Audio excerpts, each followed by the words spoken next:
CM Revanth Reddy Adilabad tour నేపథ్యంలో మాజీ మంత్రి జోగు రామన్నను పోలీసులు హౌస్ అరెస్ట్ చేశారు.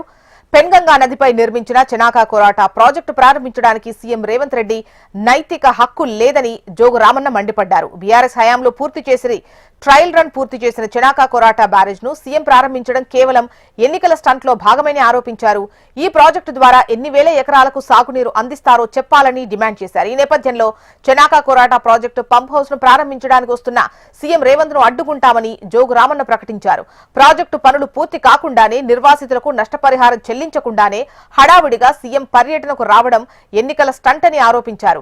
ఆదిలాబాద్, నిర్మల్ జిల్లాల్లో బీఆర్ఎస్ నేతలు సీఎం రేవంత్ పర్యటన అడ్డుకుంటామని ఇప్పటికే ప్రకటించడంతో ముందస్తు చర్యల్లో భాగంగా పోలీసులు హౌస్ అరెస్ట్ చేస్తున్నారు. ముఖ్యమంత్రి పర్యటన నేపథ్యంలో ఎటువంటి ఇబ్బందులు తలెత్తకుండా దాదాపు 600 మందితో భారీ బందోబస్తు ఏర్పాటు చేశారు.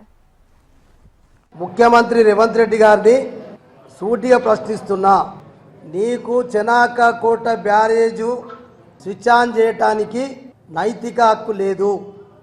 స్విచ్ ఆన్ చేసిపోవటానికి నిజంగానే మానవత్వం ఉన్న వ్యక్తివైతే, చిత్తశుద్ధి ఉన్నటువంటి ముఖ్యమంత్రి అయితే ఆ స్విచ్లను ముట్టుకునేటటువంటి అవకాశం కూడా లేదు నీకు. ఎందుకు అడుగుతున్నామంటే, ఒక నయా పైసా 2 ఏళ్లను ఈ స్థానిక ఎమ్మెల్యే కూడా ఒక నయా పైసా తీసుకురాలేదు. ఇలా ఫౌండేషన్ల మీద పేర్లు చేసుకోవటానికి అర్హత కూడా లేదు. నేను అడిగింది గది, ఏమి చెనాకా కోటకు ఏమి ఇచ్చినామని. పోనీ ఇప్పుడు నువ్వు స్విచ్ ఆన్ చేస్తే ఎంతమంది రైతు పొలాలకు నీళ్ళు వస్తాయి, ఎన్ని ఎకరాలకు నీళ్ళు వస్తాయి చెప్పు.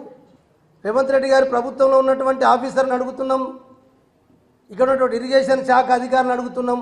నిజంగానే ముఖ్యమంత్రి గారు వచ్చి స్విచ్ ఆన్ చేస్తే ఓ 2000 ఎకరాలకు, 1 ఎకరానికి 2 ఎకరాలకు నీళ్ళు వస్తాయని చెప్పమనండి. మా ముఖ్యమంత్రి గారు ఉన్నప్పుడు వచ్చి మేము స్విచ్ ఆన్ చేయలేకపోతున్నాం. మేము 2100 కోట్లు ఇచ్చి 1200 కోట్లు ఖర్చు చేసినటువంటి ముఖ్యమంత్రి కేసీఆర్ గారు స్విచ్ ఆన్ చేస్తే లాభం లేదు రామన్న.